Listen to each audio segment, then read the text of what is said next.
ఆ రోజు అవి చూపించిన నాయకులను అవహేళన చేసిరు. ఇట్లాంటి ఏడంతస్తుల మేడలు గాల్లో కడుతున్నారు, ఇది సాధ్యమైతాయా అని ఆనాడు మాట్లాడారు. పెద్దలు తీగల కృష్ణారెడ్డి గారు ఇక్కడనే ఉన్నారు.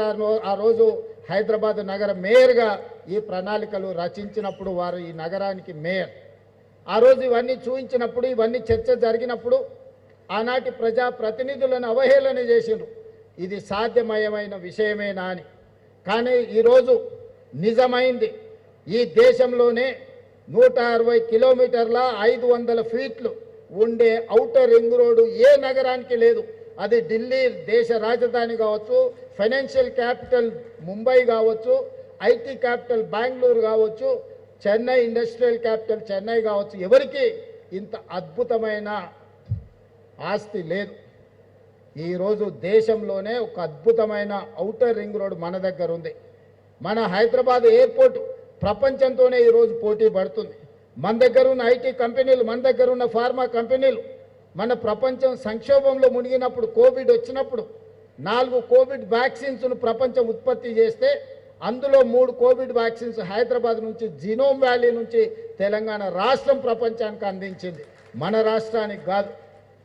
ఐటీ ఎగుమతులు, ఈరోజు డిఫెన్స్ ఎగుమతులు 100% అభివృద్ధి చెందింది. పోయిన సంవత్సరం 3,500 3,600 కోట్ల ఎగుమతులు చేస్తే ఈ సంవత్సరము 7,500 కోట్ల రూపాయలు ఎగుమతులు ఈరోజు డిఫెన్స్లో మనం పెట్టినాం.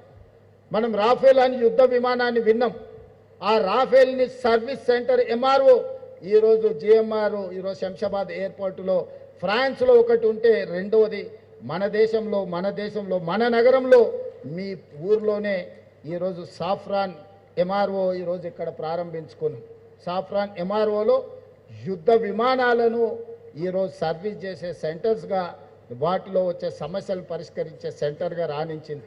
ఇట్లా చెప్పుకుంటూ వెళ్తే ఈ సక్సెస్ స్టోరీస్, ఆనాడు భూసేకరణకు ప్రయత్నం చేసినప్పుడు, స్థానిక సమస్యలు వచ్చినప్పుడు ఆనాటి మంత్రివర్యులు దేవేందర్ గౌడ్ గారు కూర్చొని గ్రామాలలో సర్ది కట్టుకొని పోయి కూర్చొని గ్రామాలలో ఉన్న పెద్ద మనుషులను పిలిచి కూర్చోబెట్టి మాట్లాడి, మన రంగారెడ్డి జిల్లాలో తాగనికే నీళ్లు లేవు, పిల్లని ఇచ్చేటోళ్ళు లేడు, మన దిక్కు మళ్ళీ చూసేటోళ్ళు లేడు, ఈ అభివృద్ధి వస్తేనే మన జిల్లా బాగుపడుతుందని ఆ రోజు నిరంతరం దేవేందర్ గౌడ్ గారు కృషి చేయబట్టి ఈ ప్రాంతానికి ఇంత అభివృద్ధి వచ్చింది.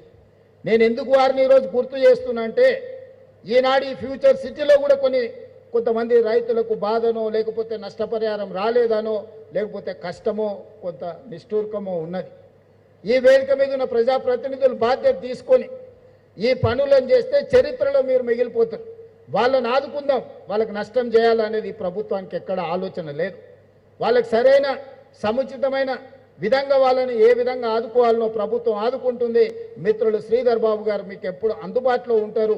అధికారులకు, ప్రజాప్రతినిధులకు నా సూచన, వాళ్ళందరినీ కూడా ఒప్పించి లీగల్ లిటిగేషన్స్ లేకుండా, నేను కూడా రైతులకి, ప్రాంత ప్రజలకు విజ్ఞప్తి చేస్తున్నా, చట్టపరంగా నోటిఫికేషన్లు ఇవ్వడం, లీగల్ ప్రాసెస్ అంతా కంప్లీట్ అయిపోయింది. ఈ రోజు కాకపోతే రేపైనా మన భూమి ప్రభుత్వానికి బదిలీ అవుతుంది. అది ఆగే అవకాశం లేదు. తాత్కాలికంగా వాయిదా పడవచ్చు.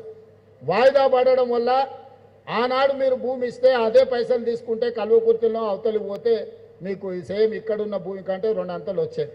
ఇప్పుడు ఆడ కూడా భూముల ధరలు పెరిగినాయి. ఇప్పుడు ఈ పైసలు తీసుకోకపోతే ఎకరాలు మీ భూసేకరణ జరిగితే మీరు గజాలలో కొనుక్కోవడానికి కూడా ఆ పైసలు మీకు సరిపోవు.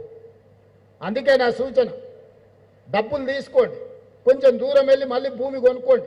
ఇక్కడ ఏదో మీ పిల్లలకు ఉద్యోగాలకో లేకపోతే ఇంకేదన్నా కావాలంటే, మీ పిల్లలు చదువుకున్న వాళ్ళు ఉంటే స్కిల్స్ యూనివర్సిటీలో ట్రైనింగ్ ఇచ్చి వాళ్ళకు ఒక మంచి బాధ్యత గల పౌరుడిగా తీర్చిదిద్దుదాం.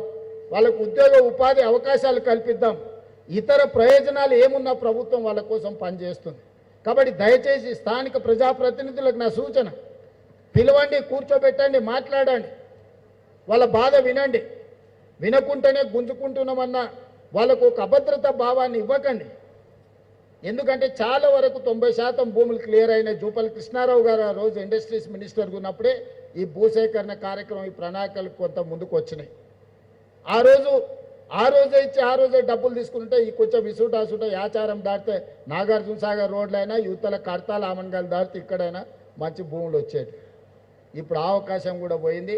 రోజు రోజుకు ధరలు పెరుగుతూ ఉన్నాయి. అప్పుడో ఇప్పుడు అడుగుతుంటే తెలిసిన వాళ్ళు ఏమైనా భూమి ధర ఎట్లుందని. ఏమన్నా 5 ఎకరాలు కొనుక్కున్నా ఫ్యూచర్ సిటీ దగ్గర నేను అడిగితే 6 నెలల కింద 3 కోట్లు చెప్పారు, ఇప్పుడు 6 కోట్లు చెప్తారు. అంటే ఇక జీవితంలో ఆయనలో 3 కోట్లు అయినప్పుడు ఎక్కువ అనుకున్నాను, ఇప్పుడు 6 అయింది. ఇంకా కొనుక్కునే మా స్థాయి దాటిపోయింది. ఇంకా భవిష్యత్తులో ఎప్పుడు మాకు ఫ్యూచర్ సిటీలో భూమి లేదనుకునే పరిస్థితి వచ్చేది. అందుకే ఎప్పటికప్పుడు ధరలు పెరుగుతూనే ఉన్నాయి. కాబట్టి వచ్చి ఈరోజు తీసుకొని అధికారులకు కూడా నా సూచన, పేదల పట్ల మానవీయ కోణంతో మీరు వ్యవహరించండి. వాళ్ళు శత్రువులు కాదు, వాళ్ళు మన అభివృద్ధి కోసం భూములు ఇస్తున్నారు.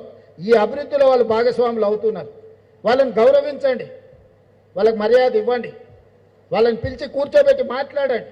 మీరు కూర్చోబెట్టి ఛాయ్ తాగిపించి 10 నిమిషాలు మాట్లాడితే వాళ్ళ కడుపు లేదన్న బాధ ఉంటే చెప్పుకుంటారు.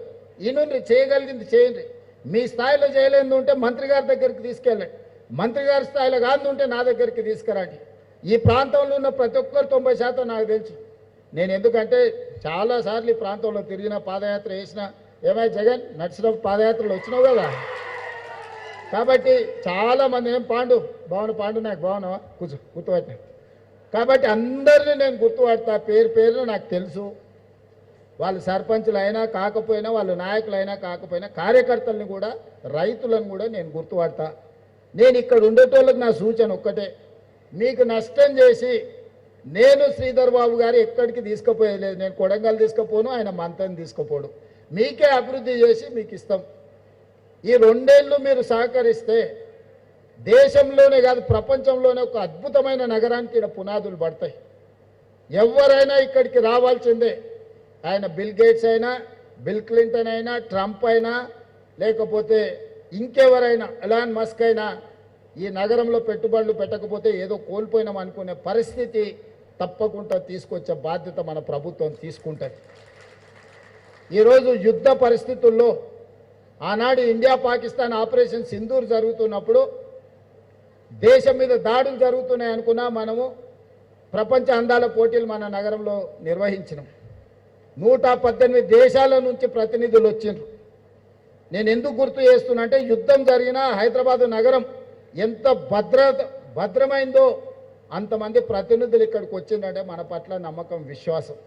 ఈరోజు ఇరాన్, ఇజ్రాయెల్ కావచ్చు, లేకపోతే రష్యా, ఉక్రెయిన్ యుద్ధాలు కావచ్చు, ప్రపంచంలో ఎక్కడ యుద్ధాలు జరిగినా, యుద్ధ వాతావరణం ఉన్నా మన ప్రాంతం ప్రశాంతమైన ప్రాంతము. మన ప్రాంతం రక్షణ విషయంలో ఎవ్వరూ ఏం ఆలోచన చేయాల్సిన అవసరం లేదు. అందుకే మనకు పెట్టుబడులు వస్తాయి, అందుకే మనకు పరిశ్రమలు వస్తాయి, అందుకే ఈరోజు మనకు పెద్ద పెద్ద ఫార్చ్యూన్ 500 కంపెనీస్ మన దగ్గరకు వస్తున్నాయి. వీటన్నిటిని అందిపుచ్చుకోవాలంటే మనం సిద్ధంగా ఉండాలి. సిద్ధంగా ఉండాలంటే ట్రంక్ ఇన్ఫ్రాస్ట్రక్చర్ డెవలప్ చేసుకోవాలి. ఔటర్ రింగ్ రోడ్ ఆలోచన చేసినప్పుడు ఇది అయ్యేదా అన్నారు. ఈరోజు మనం రీజనల్ రింగ్ రోడ్ 360 కిలోమీటర్లతోని రీజనల్ రింగ్ రోడ్ నిర్మించుకుంటున్నాం.